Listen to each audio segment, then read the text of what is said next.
La prochaine fois, essayez cette délicieuse recette de pommes de terre et de viande hachée.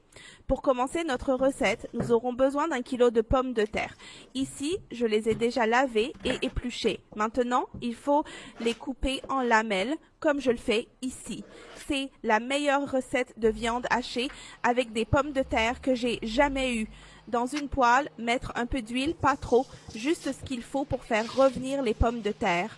Ajouter les pommes de terre, remuer doucement et couvrir. Laisser cuire pendant environ 10 minutes. Une fois le temps écoulé, assaisonnez avec du sel selon votre goût. Poivre à volonté. Et pour finir, du paprika à volonté. Mélangez le tout très bien. Laissons-le ici jusqu'à ce qu'il soit bien frit.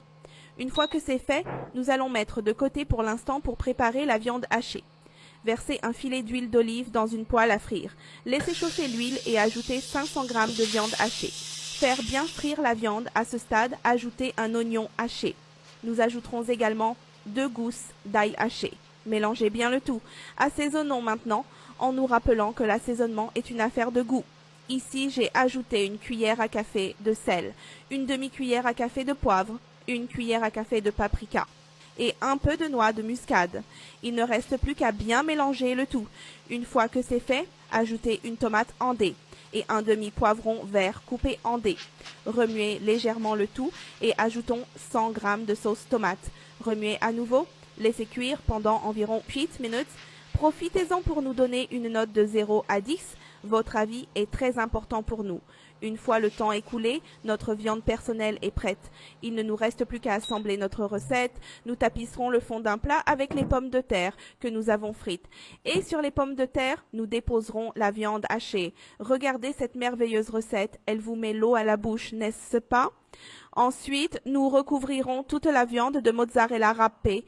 La quantité est fonction des goûts de chacun. Et sur le fromage, nous ajouterons du persil selon notre goût.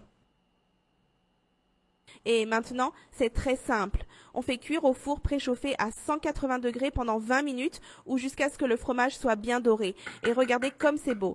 Je vais en prendre un morceau pour le goûter. Il sent très bon. Je l'ai fait à la maison et tout le monde a adoré. Il n'y a pas eu de reste. En attendant, profitez-en pour nous dire d'où vous regardez nos vidéos. J'aimerais bien le savoir. N'hésitez pas non plus à me dire si vous avez déjà entendu parler de cette recette. Cette recette était très délicieuse, je vous recommande vivement de la faire. Je suis sûre que vous ne le regretterez pas. J'espère que vous avez apprécié. Santé et à bientôt dans la prochaine vidéo.